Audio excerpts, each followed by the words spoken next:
할렐루야. 우리 옆 분들과 인사하실 때 주님께서 당신을 알고 계십니다, 이렇게 한번 인사하실까요? 예. 여러분의 삶의 모든 형편을 아시는 하나님께서 은혜와 평강을 더 풍성히 넘치도록 채워주실 줄로 믿습니다. 계속해서 성서 1과 렉셔너리를 따라서 설교를 이어가겠습니다. 오늘 함께 읽으신 본문의 말씀은 너무 잘 아시는 말씀이지요. 마르다와 마리아의 이야기입니다. 자매이지요.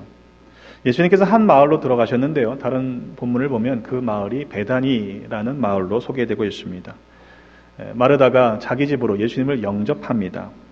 요한복음을 참조해 보면 마리아에게 마르다와 마리아는 자매의 관계라는 것을 알 수 있죠.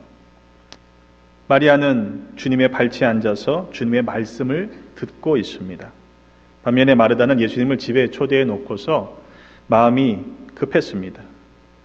아마도 맛있는 음식을 많이 준비해서 드리려고 했던 모양입니다. 그런데 예수님의 음식을 준비하려고 막 마음이 급한 마르다의 입장에서는 마리아를 보니까 마음에 안 드는 거예요. 예수님의 발치에 앉아서 난창하게 말씀만 듣고 있는 거죠. 아마 얄미운 생각도 들었을 것입니다. 어쩌면 괘씸하게 생각됐을런지도 모르겠습니다. 그래서 마르다가 예수님께 와서 말합니다. 주님, 내 동생이 나 혼자 일하게 두는 것을 아무렇지 않게 생각하십니까? 가서 거두러 주라고 내 동생에게 말씀을 좀 해주십시오. 이렇게 요청합니다. 마르다의 입장에서는요, 당연한 요청이죠. 한시라도 빨리 식사 준비가 끝나야지만 자기도 가서 예수님의 말씀을 들을 수 있기 때문입니다. 그런데 예수님의 대답은 뜻밖입니다. 공동번역 성경을 보면 이렇게 번역하고 있습니다. 마르다, 마르다, 너는 많은 일에 다 마음을 쓰며 걱정하지만 실상 필요한 것은 한 가지뿐이다. 마리아는 참 좋은 몫을 택했다. 그것을 빼앗아서는 안 된다. 이렇게 말씀하십니다. 제가 마르다였으면요, 되게 섭섭했을 것 같아요. 그죠? 어째서 제 마음을 그렇게 몰라주십니까? 나도 마리아처럼 예수님 발치에 앉아서 예수님 말씀 듣고 싶어요. 하지만 예수님을 접대하는 일은 누군가 해야 되는 거 아닙니까? 예수님께서 혹 마리아만 더 이뻐하시는 건 아닌가? 그런 마음 때문에 속상했을 것 같아요. 이 말씀은 잘 알려진 말씀이기 때문에 이 말씀을 들을 때는 대부분 여러분이 무의식 속에서 마르다와 마리아 중에 둘 중에 한 사람을 선택하게 돼 있습니다. 지지하는 거죠. 대개 본인들이 섬기는 사역과 연관이 돼 있습니다. 그래서 여선교의 경우에는요, 말씀대로 안 하시지만 마르다 편, 마리아 편으로 나뉩니다. 마르다의 입장에 동정적인 분들은요, 나도 마리아처럼 하고 싶다고요. 하지만 불평이 나올 경우들이 종종 있어요.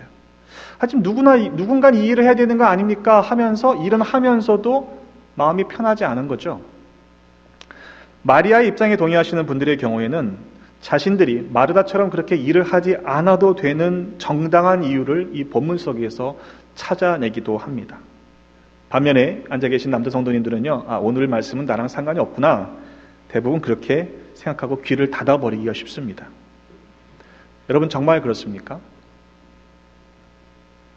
요한복음에 보면 마르다와 마리아의 가족의 이야기를 조금 더 자세하게 설명하고 있습니다. 요한복음 11장 1절로 2절의 말씀에 보면 어떤 병자가 있는데 마리아와 그 자매 마르다의 마을 베다니에 사는 나사로라.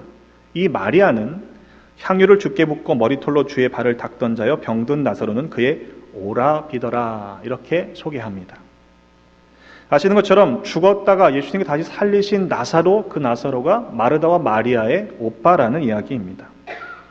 요한복음 11장 5절에 보면요, 예수께서 본래 마르다와 그 동생과 나사로를 사랑하시더니 그렇게 기록하고 있습니다.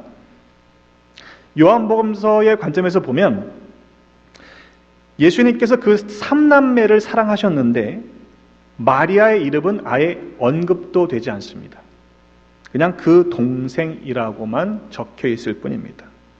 그러니까 예수님께서 마르다보다 마리아를 더 편애하셨을 것이라고 생각하는 것은 좀 무리가 있지 싶습니다. 요한복음 11장에요. 나사로를 살리신 이야기가 나오고요. 그 다음에 12장이 또다시 이 삼남매가 등장하고 있습니다. 6월절 엿새 전에 예수님께서 베다니에 이르셨을 때 잔치가 열립니다. 예수님을 위한 잔치요. 근데 거기서도 보면 마르다는 일을 하고 있습니다. 그리고 나사로는 예수님과 함께 앉은 자 중에 있었다라고 기록하고 있습니다. 거기서도 마르다는 일을 하고 있습니다. 아마도 마르다의 집이 아니었을까 생각해 봅니다. 어쩌면 마르다는요, 일을 해야 하는 것은 자신의 몫이라고 생각했는지 모르겠습니다. 그래서 내가 감당해야 할 몫, 내 책임을 최선을 다해서 하는 것이 주님을 위해 좋은 것이라고 생각했을 것입니다. 여러분 한번 가정해 보세요. 여러분의 집에 어떤 귀한 손님이 오신다고 생각해 보십시다. 그러면 손님을 초대한 여러분의 입장에서는 정성스럽게 음식을 준비해서 대접하는 것이 당연한 것입니다. 또 최소한 그 가족들은요, 그 일을 위해 함께 힘을 합치고 도와야 하는 것이 마땅한 것입니다. 하지만 여기서 우리가 질문해야 할 것이 있습니다. 과연 누구에게 좋은 것인가 하는 것입니다. 정말로 예수님께서 원하시는 것이 무엇인가 말입니다. 예수님의 대답을 근거로 보면 예수님께서 마르다의 집에 초대에 응하셨던 이유는 잔치상을 받기 위함이 아니셨습니다. 그들과 함께 교제하며 그들에게 말씀을 전하시기 위해서 함께 가셨던 것이죠. 그래서 마리아가 이 좋은 편을 택하였다라고 대답하셨던 것입니다. 바꿔 얘기해보면 마리아는 예수님께서 무엇을 더 좋아하시는지를 알고 있었다라는 말이 됩니다. 하지만 마르다는 주님께서 많은 음식을 차려드려야 좋아하실 것이라고 생각했던 것이죠. 자신의 생각이 더 앞섰던 것입니다. 주님께 좋은 일이 아니라 자신이 좋아하는 일에 그 마음이 앞섰던 것이죠. 여러분, 주님께서 말씀하십니다. 몇 가지만 하든지 혹은 한 가지만이라도 족하니라. 바라기는 우리의 마음이 분주한 사역에 빼앗겨서 정작 말씀 듣는 일과 기도하는 시간을 충분하게 갖지 못한다면 그러한 일들 때문에 심각한 영적인 위기에 빠질 수 있다는 사실을 우리는 조심해야 합니다. 시간을 보면 알 수 있어요. 우리가 얼마만큼 어디에 시간을 쓰느냐, 회의로 모이는 시간보다, 친교로 모이는 시간보다 실은 예배에 참여하고 말씀을 듣고 기도하는 시간이 더 많아져야 하지 않겠습니까? 주님께서 원하시는 것은 주님과의 더 깊은 영적인 교제입니다. 주님을 더 깊이 알기를 원하십니다. 주님께서 원하시는 것은요, 상다리가 부러질 정도의 잔치상이 아니셨습니다. 영의 양식을 더 풍성히 나누기를 원하셨던 것입니다. 때문에 우리 스스로에게 물어봐야 합니다. 나는 과연 주님이 기뻐하시는 그 일을 하고 있는가? 아니면 내 자신의 만족을 위해서 내가 생각하는 좋은 일에 분주하고 있는 것은 아닌가 말입니다. 신방을 예로 들면 좀 이해하기가 더 쉽습니다. 신방은 한자로 보면 찾아가는 곳, 찾아간다는 뜻입니다. 어떤 분들은 신방이라고 쓰시는 분들이 있는데 신방이 맞습니다. 근데 신방은요, 밥 먹자고 가는 게 아닙니다. 예수 그리스도의 이름으로 찾아가서 방문하고 성도님들과 함께 하나님 앞에 예배하고 성도의 교제를 나누고 깊은 영적인 이야기 속에서 기도의 제목들을 찾고 주님의 이름으로 그 가정을 축복하기 위해 가는 것이 신방입니다. 그런데 보면요, 종종 황당한 일들을 경험할 때가 있습니다. 부부가 보통 제 아내와 함께 신방을 가는데 그 희망 받으시는 가정이 혼자 계시는 경우도 있거든요. 근데 예배를 한창 드리고 있는데요. 칙칙칙칙칙 폭폭폭 밥이 다 됐습니다. 이렇게 밥통에서 소리를 내는 경우가 있어요. 그건 아주 애교스럽죠. 불 위에다가 냄비를 올려놓으시고 그 냄비 끓는 소리에 벌떡 일어나셔서 설교 중에 가시는 분도 계시고요. 하루 종일 전화 한 통 없던 집에 전화벨이 그 시간에 하필 울려요. 별로 찾아오는 사람 없던 집에 왜 그 시간에 하필 띵동 하고 사람이 오는지 모르겠습니다. 그러면요, 말씀을 전하다가요, 한 분 앞에 앉아 있는데 그분이 나가시면요, 제가 설교를 중단해야 돼요. 내가 누구한테 설교를 해야 되지? 제 아내한테 할 수는 없잖아요.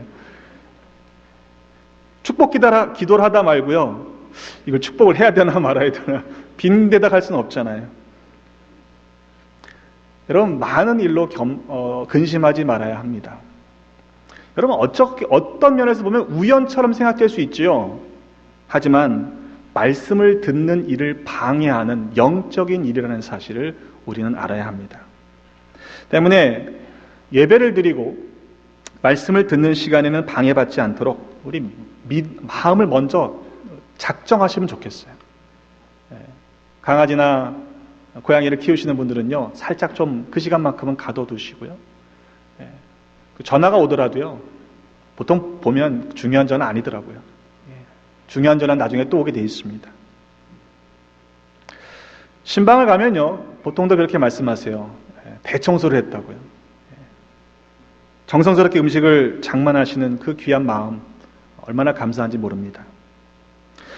그러나 때로 종종 좀 아까운 생각이 드는 것은요, 그 앉은 식구들이 다 먹을 수 없는 육해공군 모든 음식을 한꺼번에 왕창 준비하셔갖고요, 음식을 남기는 경우는 좀 아까워요. 몇 가지만 혹은 한 가지만이라도 충분합니다. 아니, 물 한 잔만이라도 좋습니다. 마태복음 10장 42절의 말씀에 보면, 또 누구든지 제자의 이름으로 이 소자 중 하나에게 냉수 한 그릇이라도 주는 자는 내가 진실로 너희에게 이르노니 그 사람이 결탄코 상을 잃지 아니하리라 하셨습니다. 다 먹지 못하는 음식을 가득 채우시는 것보다, 그 비용으로 쓰시는 것보다 저는 차라리 찬을 하나로 줄이고 그 정성을 여러분의 가정을 위해서 감사의 제목을 담은 헌금을 하나님께 드리시는 것이 훨씬 더 여러분에게 복이 된다라고 생각합니다. 자, 이쯤 되면 많은 분들이 마르다에서 마리아 쪽으로 옮겨가는 경향이 있습니다. 그래, 나도 이제부터 마리아처럼 속 편하게 살자. 예수님 발치에 앉아서 손에 뭘 안 묻히고 말씀만 들으면서 우아하게 살자, 뭐 이런 거죠. 그런데 동기가 중요합니다. 그저 마르다에서 마리아 쪽으로 옮겨가는 이유가 주방에서 바쁜 사역에서 벗어나기 위해서 내가 옮겨간다면 그 동기가 적절하지 않습니다. 만약 옮겨가게 된다고 하더라도 그 이유가 주님께서 기뻐하시는 일이기 때문에 옮겨가야 한다는 것이죠. 만약 우리가 그러한 판단이 없이, 깨달음이 없이 옮겨간다면 그것은 또한 잘못된 선택이 될 수도 있습니다. 마르다를 살펴보면요, 그가 의도하지는 않았을런지 모르겠습니다만 그 안에 다른 마음이 또한 숨겨져 있음을 보게 됩니다. 자신의 일을 이루기 위해서 마리아가 선택한 일을 빼앗고 있는 것입니다. 주님께서 말씀하십니다. 마리아는 이 좋은 편을 택하였으니 빼앗기지 아니하리라. 그것을 빼앗아서는 안 된다.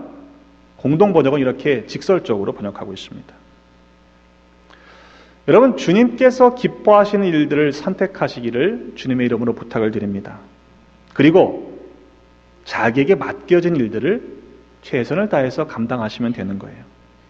근데 많은 경우를 보면요, 내 일에 집중하기보다 다른 사람들의 일을 놓고서 마음이 불편해지고 또 이러쿵저러쿵 우리의 시간을 낭비하는 경우들을 보게 됩니다. 그러한 시간에 바라기는 주님과 더 깊은 영적인 교제를 나누시기를 바랍니다. 우리의 마음과 우리의 시간이 무엇에 분주하며 또 무엇을 위해 쓰여지고 있으며 또 무엇에 혹 빼앗기고 있는 것은 아닌지 잘 살펴보아야 합니다.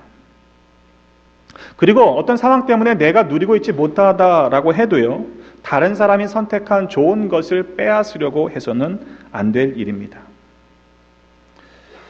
주일 친교도 그렇습니다. 지금 주방에서는 몇몇 분들이 또 여러분들을 위해서 주일 친교를 준비하고 계십니다. 그분들은 지금은 일부 예배, 아침 8시 예배에 먼저 참석하셔서 하나님께 예배하고 그리고 이 시간에 이제 봉사를 하시는 거예요. 제가 처음 왔을 때만 해도 그렇지가 않았습니다. 예배가 11시 예배였기 때문에 저는 처음에 몰랐는데요. 설교가 끝나면 몇몇 분들이 항상 나가시는 거예요. 저분들은 예배도 안 끝나게 나가시나 이렇게 봤더니 점심을 준비하러 나가시는 거예요. 왜 이렇게 나가십니까? 여쭤봤더니 축도가 딱 끝나고 그거 뭐 한 50m도 안 되는 그 복도를 지나서 친교실에 딱 갔을 때 밥상이 쫙 차려져 있지 않으면 화를 내시는 분이 계시다는 거예요. 그래서 제가 노골적으로 설교 시간에 그렇게 하지 맙시다라고 말씀드리고, 지금은 그런 분들이 없는 것으로 압니다만 예배가 더 중요하다는 사실 여러분 한순간도 잊지 마시기를 바랍니다. 먹는 것이 중요합니다. 그러나 여러분 그 음식 먹자고 그 점심 먹자고 교회 나오시는 분은 없으시죠? 혹시 있으신가요? 정성으로 준비한 그 음식을 감사한 마음으로 드시고요. 그리고 우리가 집중해야 할 것은 음식을 먹고 나눌 때 서로 영적으로 교제하는 성도의 교제가 되어야 합니다. 준비하실 때도요, 이렇게 많은 인원을 우리가 몇몇 사람들이 준비하게 하냐라고 불평하지 마시고요. 원망 없이 감사한 마음으로 준비해 주시기를 바랍니다. 그리고 드실 때에도 기쁜 마음으로 감사한 마음으로 드시면서 우리 성도의 교제를 풍성하게 나누십시다. 먹든지 마시든지 무엇을 하든지 주의 영광을 위해 할 수 있는 우리 교회가 되어지시기를 주님의 이름으로 축원합니다. 자, 대충 정리가 되었습니다. 이제 마음의 결단들을 하시죠. 나는 그래도 마르다로 남겠다. 누군가는 해야 되니까요. 몇 가지만 혹은 한 가지만 하면서 감사할 수 있는 섬김으로 살겠다, 이런 것이지요. 아니면 처음부터 나는 마리아 쪽이었으니까 그냥 여전히 마리아로 살래, 이렇게 하시는 분도 계실 거고요. 오늘 말씀을 들으면서 마음속에서 마르다보다 마리아 쪽으로 가야겠다라고 결정하신 분도 계실 것입니다. 그런데 우리가 알아야 하는 사실은요, 마리아는 거기서 끝나지 않았다라는 점입니다. 우리는 종종 마리아를 오해합니다. 예수님의 발치에 앉아서 예수님의 말씀만 그냥 들은 여인으로 말입니다. 그러나 계속되는 성경 속에서의 복음서의 말씀을 보면 그녀의 삶, 마리아의 삶은 예수님의 말씀을 듣는 것이 어떠한 것이 되어야 한다는 사실을 우리에게 잘 보여주고 있습니다. 요한복음 12장 1절로 5절 말씀에 6월절 엿새 전에 예수님께서 베다니 마르다의 집 잔치자리에 나사로와 함께 계실 때 이야기를 이어가 봅니다. 그때요, 불쑥 마리아가 등장합니다. 그리고는 지극히 비싼 향유 곧 순전한 나드 한 근을 가져다가 예수님의 발에 붓고 자기 머리털로 예수님의 발을 닦습니다. 그 향기가 얼마나 가득했던지 그 집에 향기가 가득했다, 이렇게 말씀하고 있죠. 그때 가롯 유다가 그 광경을 보면서 이렇게 질책합니다. 이 향유를 300데나리온에 팔아서 가난한 사람들에게 왜 주지 않았냐, 이렇게 다그치지요. 300데나리온은요, 장정 한 사람이 1년 동안 쓰지 않고 모아야만 하는 큰 금액입니다. 연봉이라고 말하는 것이 좋겠죠. 그러니까 가롯 유다의 눈으로 봤을 때는요, 그 마리아의 행위는 정신 나간 짓입니다. 그걸 왜 낭비하냐, 이런 것이죠. 하지만 예수님께서는 그 마리아가 행한 일에 대해서 이렇게 말씀하십니다.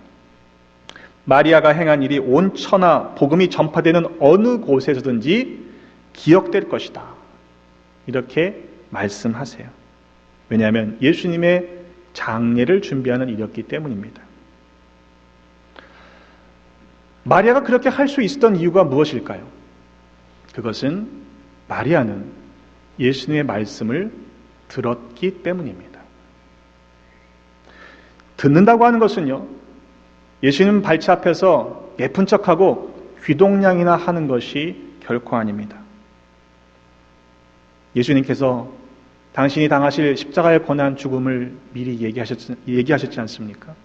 그런데 제자들은요, 그 말씀을 하시든 말든 듣질 않았습니다. 누가 더 높으냐? 아니, 누가 더 높은 자리에 차지할 수 있느냐?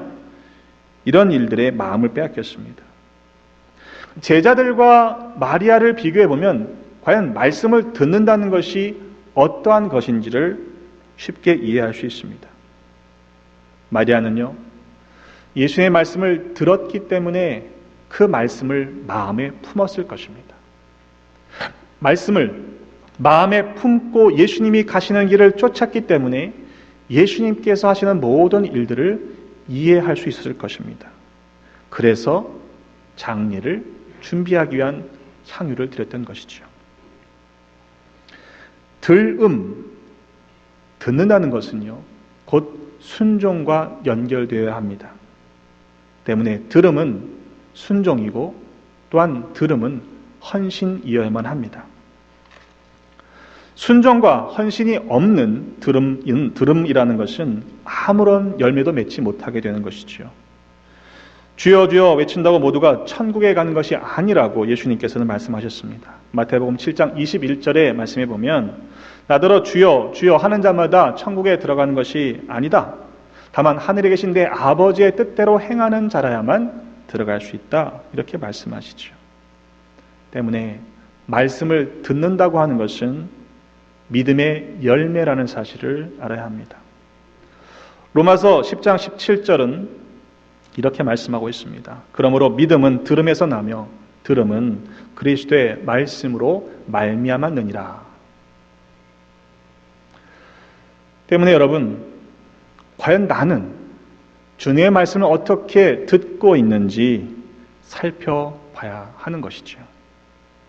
만약 우리들의 들음이 순종으로 이어지지 않고 있다면 그것은 아직 우리의 믿음이 온전하지 않다는 이야기입니다. 그런데 우리가 경계해야 할 것은요, 사탄은 끊임없이 그 말씀을 듣는 일을 방해한다는 사실입니다. 성령 충만할 때는요, 은혜가 충만할 때는요, 어떤 말씀을 들어도 이런 반응이 있잖아요. 아, 오늘도 내게 하나님께서 말씀하시는구나. 그렇죠? 아멘으로 화답하게 됩니다. 반면에 시험에 들면요, 나타나는 증상이 있습니다. 말씀이 들리질 않아요. 기도가 막히는 것입니다. 그리고 말씀을 들을 때 이런 마음이 불쑥 들어요. 지금 나보고 들으라고 하는 말인가? 여러분, 이건요, 이런 부정적인 마음은 사단이 주는 시험이라는 것을 우리는 알아야 합니다. 참 이상하지 않습니까? 이 설교는 여러분이 들으시라고 선포하는 말씀입니다. 하나님의 말씀입니다. 그렇죠? 아멘이 되십니까? 네, 감사합니다. 설교는요, 여러분의 동의를 구하는 강연이 아닙니다. 하나님께서 우리 교회에 주시는 말씀임을 믿고 아멘으로 모두가 들어야 하는 이야기예요. 하나님의 말씀이에요. 그것은 저도 포함됩니다. 신학교에서 배울 때 설교학을 가르치는 선생님이 이렇게 말씀하시죠. 설교의 제일 첫 번째 청중은 설교자 자신이라고 가르칩니다. 저를 포함해서 우리에게 모든 회중이 오늘 말씀을 통해서 우리에게 어떠한 것을 기대하시는지 하나님의 말씀을 듣는 시간이 되어야 한다는 것입니다. 만일 우리 가운데 그 들음에 문제가 있다면, 잘 들려지지 않는다면, 그 가운데 불편함이 있다면 여러분 심각하게 여기셔야 합니다. 그것은 단지 청력의 문제가 아니기 때문입니다. 그것은 믿음의 문제입니다. 그리고 우리가 만약 그것을 하나님이 내게 주시는 말씀으로 들었다면 반드시 순종으로 이어져야 합니다. 만약 그것이 순종으로 이어지지 않는다고 한다면 여전히 그것을 하나님의 말씀으로 듣지 않고 사람의 말로 듣기 때문인 것이지요. 마리아의 들음은 지극히 비싼 향유 옥합을 깨뜨리는 헌신과 연결되고 있습니다. 과연 우리의 모습은 어떠한가요? 바라기는 하나님의 말씀 앞에 온전히 듣고 순종하는 그런 아름다운 믿음의 결단이 풍성해지시기를 주님의 이름으로 축원합니다. 복음이 선포되는 온 천하의 어느 곳에서든지 기억될 것이라고 말씀하셨습니다. 내가 좋아하는 일에 마음을 빼앗기지 마십시다. 그것 때문에 분주하지 마십시다. 사역이 많은 게 중요한 게 아니에요. 주님께서 기뻐하시는 일, 그것을 몇 가지만 하든지 혹은 한 가지만이라도 족하다 말씀하십니다. 우리가 더 많은 시간과 우리의 마음을 집중하고 드려야 할 것은, 그 먼저 된 것은 들음입니다. 하나님의 말씀을 듣는 일에 여러분의 시간을, 여러분의 마음을, 여러분의 정성을 더 쏟으시기를 바랍니다. 성경을 보면요, 순종이라는 단어를 청종이라는 단어와 바꾸어서 자주 사용합니다. 따를 때 그냥 따르는 게 아니고요, 순순히 따르는 게 아니고요, 듣고 따른다는 이야기입니다. 주님의 음성을 듣고 따라가라는 것이지요. 하나님은 말씀으로 천지를 지으셨습니다.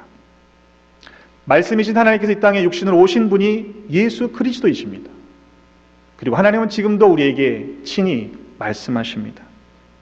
그 말씀을 듣는 것이 성도인 우리가 마땅히 해야 할 일입니다. 또한 그 선포된 말씀은 성경의 가르침에서 벗어나지 않는다는 것을 또한 알아야 합니다. 다른 것을 선택하지 마십시다. 말씀을 듣는 좋은 편을 선택하십시오. 그러면 그것이 하나님의 말씀으로 우리의 삶에 뿌리 내리고 자라서 우리의 삶이 순종하는 삶으로 변화되는 복된 기회가 되게 하실 것입니다. 바라기는 우리 모두가 하나님께서 기뻐하시는 삶을 위해 헌신된 순종하는 주의 백성들로 변화되는 아름다운 일들이 넘쳐나는 이번 주 또한 우리의 삶이 되시기를 주님의 이름으로 축원합니다. 기도하겠습니다. 하나님, 지금도 우리에게 말씀하여 주시니 감사합니다. 그러나 하나님의 말씀으로 듣지 못했고 들었음에도 순종하지 못했던 때가 많았음을 고백하며 회개합니다. 이후로는 하나님의 말씀을 청종하는 삶을 살아가게 하여 주옵소서. 하나님께서 기뻐하신 일들을 선택하는 믿음의 삶을 살게 하여 주옵소서. 듣는 일을 방해하는 사탄의 유혹에 걸려 넘어지지 않도록 우리를 지켜 주시옵소서. 예수 그리스도의 이름으로 기도드립니다.